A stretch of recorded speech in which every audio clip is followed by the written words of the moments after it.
Ну что, всем привет из Коста-Рики.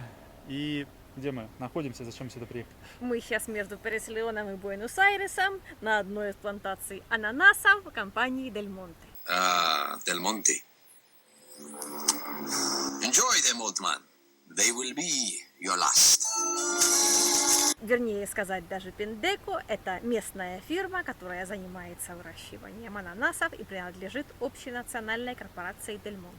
Дель Монте — это, по сути, главная корпорация, занимающаяся ананасами, Которая в Коста-Рике, производит правильно? ананасы в Коста-Рике, да. Всего индустрии ананасов, производству ананасов в Коста-Рике, выращиванию ананасов уже более 40 лет, но на промышленном уровне экспортировать ананасы начали в 80-е годы. И в этом видео мы расскажем процесс выращивания. Мы расскажем, как выращиваются ананасы, и также пообщаемся с работниками фирмы Дель Монте. Посмотрите, какая здесь красота. Вот на таких полях, склонах растут и выращиваются ананасы. Выращиваются они в тропическом климате. Температура должна быть от 18 до 35 градусов. Соответственно, культура ананасовая не любит холода. Выращивается она вот только в тропиках. Нашу экскурсию по ананасовой плантации начну с еще небольшого вступления.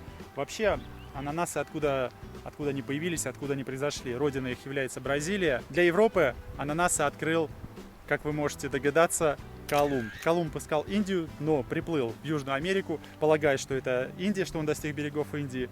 И даже по некоторым данным его чуть ли тут не встречали местные с ананасами. Но не знаю, насколько это правда. Вообще, откуда появилось слово ананас? Ананас – это заимствованное слово от индейцев, индейское слово. На самом деле, приехав в Коста-Рику, многие, даже если вы скажете слово ананас, многие этого слова знать не будут. Слово ананас здесь не употребляется, ананасы называют здесь по-испански пинья. А по-английски ананас называется pineapple. Pine – это сосна, apple – яблоко. Вообще ананас – это большое количество цветов, соцветий. Вот каждый отдельный цветочек, их здесь очень много бывает. И, соответственно, они потом завязываются вот в такой фрукт. Ананас ближе всего напоминает малину. То есть у него тоже вот эти соцветия, и на вот этом центральном стержне они все как бы располагаются, если так можно сказать. Это Фрисиан, она агроном, она отвечает за одну из 4 плантаций, которые здесь именно в этом регионе. И сейчас она нам расскажет о том, как же растут ананасы. Primero, preparamos el suelo. Сначала подготавливается почва, а потом она засаживается вот такими вот ананасами в виде рассады, которые могут весить от 6 до 9 унций. Можно вопрос? У нас обычно ананасы выращивают, если в комнатах верхушку срезают, а здесь получается как с побегом. Eso se puede. Entonces, тоже так можно сделать. Ага. Верхушка может тоже работать, но здесь в основном выращиваются посредством этих деток или отростков. От материнского От растения. материнского растения. Когда они еще только начинают расти, сорняки вырываются вручную. Cuando la planta está más desarrollada, se le puede aplicar algún control químico. Когда уже вырастает немножко, то тогда уже можно с помощью химиката. Сажаются вручную вот эти вот растения сами. Se siembra manualmente o no? Manualmente. Сажаются вручную. Существует целый 7-8 пакет месяцев. удобрений, который применяется в течение всего цикла, который составляет 8 месяцев. Для каждого этапа есть свое удобрение. Когда растение ананаса уже приближается к 9 месяцев, практически это как ребенок, и он приходит к цветению, начинает цвести. Сбор урожая осуществляется от 1 до 3 этапов. После того, как проходит первый сбор, нужно ждать от 3 до 4 месяцев, и начинается сбор отростков. Когда срывают уже целый созревший ананас, остается ствол, который пускает побеги. Эти побеги используются для рассады. Si usted corta aquí la corona y la siembra, también puede llegar a tener una planta. Если отрезать верхушку, то тоже можно из нее получить растение ананаса, но этот процесс будет длиться намного дольше, чем если это сделать так. То есть если сажать вот этих деток, то будет быстрее, да, Гера? Está pequeño. Cuando lo sembramos él tiene que estar. Они еще маленькие. Мгм. Когда их сажают, они уже вырастают больше. ¿Ves? Este es estos mismos pequeños. Pero este grande se va a convertir en otra madre para otra fruta, para una segunda cosecha. С каждой плантации собирается 2 урожая. Полный цикл 3 года. 2 cosechas. За 2 урожая. Всего процесс 15 месяцев от от посева вот этого отростка до того, чтобы получить уже спелый ананас, который можно отрезать. Мгм. А в течение 9 месяцев он именно превращается в ананас. Ага. А потом он еще зреет, и потом уже от начала посадки до сбора проходит 15 месяцев. Мгм. А потом еще следующий цикл его 11 месяцев. Мгм. Понятно. А как он опыляется? Это такой процесс, они не опыляются, это биологический процесс, искусственно созданный, и на них распыляются определенные препараты, которые их заставляют расти. И таким образом они сразу, как только они вступают в контакт с этими веществами, они вырастают.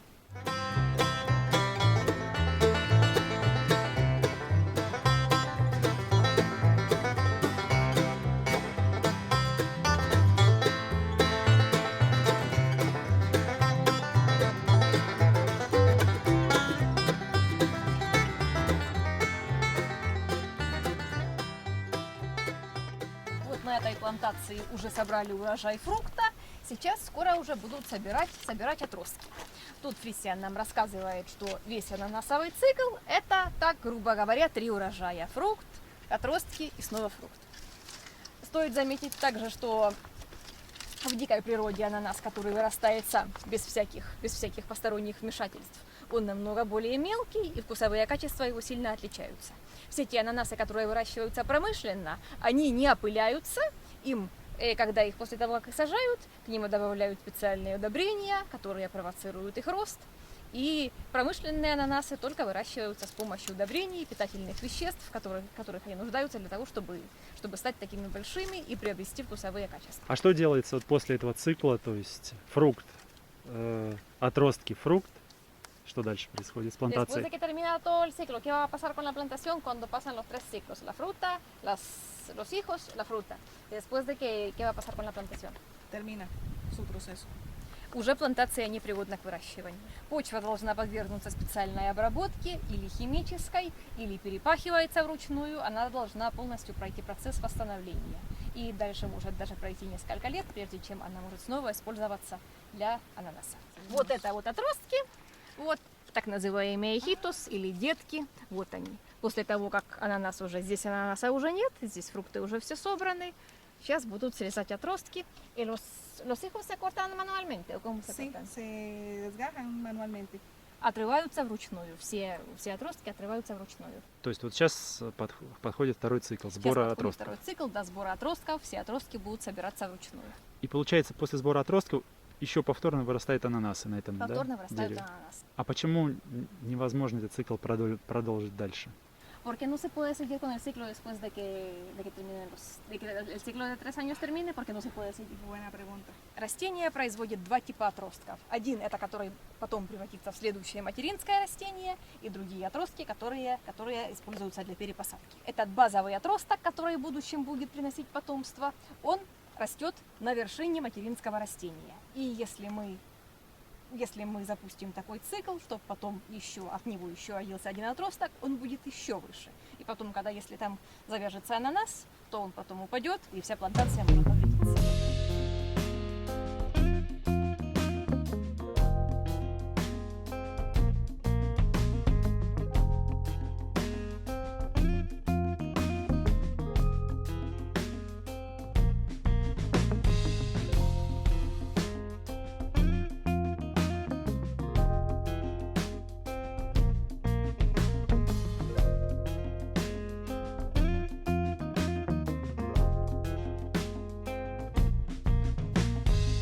Здесь мы видим вот первую зависть, которая появляется из цветка. Вот она пока маленькая, потом она вырастает, и мы можем наблюдать вот такой ананас уже подросший, только он зеленый. Вот эти уже были те, которые завязались после добавления удобрений. А это уже перезревшие или еще нет? Ese ya está pasado o todavía no? Está pasando. Это уже перезревший. То есть его что с ним делают? ¿Qué hacen con las frutas que ya están pasadas? Перезревшие фрукты отправляют на завод по переработке фруктов, из них делают потом пульпу или сок. Пульпа – это мякоть, которую консервируют и потом продают ее как концентрат для сока. Эти ананасы уже скоро будут собирать, потому что для отправки на экспорт это идеальное состояние, он должен быть зеленым с учетом времени, которое он должен храниться. Здесь такой запах от ананасов стоит. Смотрите, сколько их много. цветочками. Это завязи, которые опыляются искусственно, если можно так выразиться, с помощью специальных удобрений. После того, как вносят удобрения, проходит некоторое время, и некоторые побеги вырывают для того, чтобы проверить, как они развиваются. Если растение хорошо воспринимает удобрения, то у него появляются соответствующие признаки, которые позволяют определить, как оно развивается. Это я задал вопрос. Мы проезжали плантацию, я смотрю, растения выдернуты. Спрашиваю, почему? И вот как раз для этого их и срывают. Вот сейчас я покажу. Видите, вот так они по плантации, эти растения разбросаны, выдернуты, следят просто, как развивается растение после внесения удобрений, то есть на следующем этапе. Только что мы сейчас узнали, что в Коста-Рике выращивается только один сорт на экспорт – МД2. Вообще компания Pendeco начинала работать только с разными сортами, но со временем остался только один, потому что он больше всего продержался на рынке. Как нам рассказала Фрисиан, этот сорт он обладает оптимальными вкусовыми качествами, он наиболее сладкий из всех, остальные все они кислые. Поэтому во всей Коста-Рике ананас на экспорт выращивается только этого сорта МД2. МД2, как они его здесь называют, МД2. То есть получается, все ананасы, которые продаются у нас в России, из Коста-Рики, вот именно вот этого сорта, который год растет здесь, то есть все, что продается у вас, по сути, вот с этих плантаций. Сорт называется МД2, он, правда, очень вкусный, но, как многие уже заметили, писали, что в России он гораздо хуже и похож больше на траву, все-таки потому что снимают ананасы раньше, и они не успевают дозревать, на мой взгляд. Сейчас я попробую задать этот вопрос, почему так. En realidad, la fruta que se corta en el verano es mejor que la que se corta en el invierno. Тот фрукт, который собирается в сухой сезон, летом, он намного лучше по вкусовым качествам, который зимой. Это так же, как и с арбузами происходит. Porque en verano concentra más azúcares. Потому что летом в нем больше концентрация сахара. Именно здесь, в южной зоне страны, наибольшая концентрация сахара в ананасах, где в любой другой части страны. Самые сладкие ананасы здесь у нас в зоне Сур. Промышленное производство ананасов в Коста-Рике именно в южной зоне страны началось в Буэнос-Айресе. Именно здесь, близко мы находимся к этому кантону, Буэнос-Айрес. Самые старые плантации находятся здесь. И в Атлантическом регионе только всего 20 лет назад начали выращивать ананасы на промышленном уровне. Вот здесь находится склад, куда привозят все ананасы, которые собираются всех плантаций близлежащих. И здесь уже на этом складе происходят уже другие процессы. Их сортируют, разбирают по степени спелости, по объему также, и уже их распределяют. И после их погружают в специальные контейнеры, в рефрижераторы и везут их в Лимон. В порт Лимона прибывают суда, которые транспортируют ананасы и другие продукты уже в страны назначения, в США и в Европу. Ананас по праву считается одним из самых вкусных фруктов в мире, занимает второе место по потреблению после бананов. Коста-Рика занимает первое место по выращиванию, ежегодному производству ананасов. Это более 3 миллионов тонн в год, что сопоставимо примерно 45 700 вагонам. И в последнее время производство ананасов резко выросло, все это из-за его полезных свойств. Но здесь опять же хочется сделать оговорку. Компания Дель Монте или Pendeco, которая занимается производством ананасов в Коста-Рике, разработала целый комплекс химических веществ и удобрений, которые ускоряют рост ананасов, защищают их от различных вредителей, насекомых, а также от грибковых заболеваний и позволяющих плоду созревать одновременно. Представляете, сколько химических веществ и средств нужно распылить, чтобы вырастить этот фрукт. Это касается не только Коста-Рики, промышленно ананасы выращиваются примерно одинаково во всем мире. И сколько полезных веществ и свойств остается в ананасе после всех этих обработок, это вопрос, который заставляет как минимум задуматься. На этом будем заканчивать. Кому понравилось видео, ставьте лайки, подписывайтесь на канал, подписывайтесь на мои социальные сети, Яндекс.Дзен канал.